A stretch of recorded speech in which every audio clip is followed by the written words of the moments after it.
ড্রাইভারটা এখনো আসতেছে না, কোথায় যে গেল? এদের দ্বারা একটা কাজও সম্ভব না।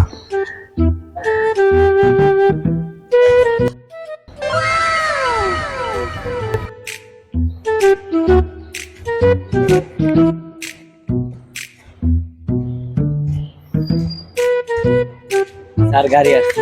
আসছে? আচ্ছা।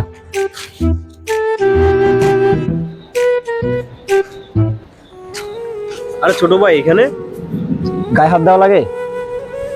কোথায় যাচ্ছ? আম্মা অসুস্থ তো, আম্মার জন্য একটু ওষুধ আনতে যাচ্ছি। দেখে তো মনে হচ্ছে আর্থিক অবস্থা ভালো না। আছে আল্লাহ দোয়া, অনেক ভালোই আছে। যাই হোক, তোর দিনকাল কেমন যায়? আমার দিনকাল, তোরে তো বললাম অনেক, যে মা বাপকে ছেড়া আমার কাছে চলে আয়। এই দেখ, আজ আমি কত বড় বড় অফিস, আজ আমি কোটি কোটি টাকার মালিক। তোর কি আছে? কিছু নাই, আমার তো আমার মা বাবাই আছে। আমার মা বাবাই আমার কাছে সব। এখনো সেই পুরনো একটা টিনের ঘরে নিয়ে পড়ে আছো? এখনো সময় আছে, আমার কাছে চলে আয়।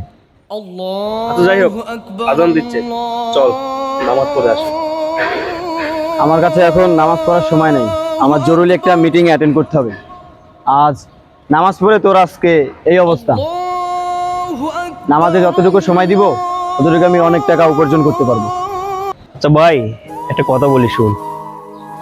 এত টাকা টাকা করস না। দাপনের কাপড়ে কিন্তু পকেট নাই, খবরে কিন্তু কোনো ব্যাংক নাই।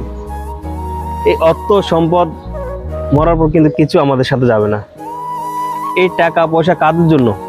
ছেলে মেয়েদের জন্য, স্ত্রীর জন্য। আজ আমি মরে যাই, আমার পাশে কেউ থাকবে না। না থাকবে আমার অর্থ সম্পদ, না থাকবে আমার ছেলে মেয়ে, না থাকবে আমার ওয়াইফ, কেউ আমার পাশে থাকবে না। আর যে মা বাবাকে আজ রাখি আসছিস না, সে মা বাবার পায়ের নিচে কিন্তু সন্তানের বেশ। আর নামাজের কথা বলতেছস, কবরতে সবচেয়ে প্রথম ফার্স্ট যেটা হিসাব নিবে সেটা হচ্ছে নামাজের হিসাব। নামাজ বেহেশতের চাবি। যেটা মা বাপের পায়ের নিচে সন্তানের বেহেশতের চাবি, ঠিক নামাজও সে সন্তানের বেহেশতের চাবি। আর সেই নামাজ পড়া 5টা মিনিট তোর কাছে সময় নাই, এই অর্থ সম্পদ করার জন্য হাজার হাজার জায়গায় সময় দিচ্ছস। এখনো ভাই সময় আছে, ভালো হ, আল্লাহর দিকে ফিরে আয়, আল্লাহর পথে আয়।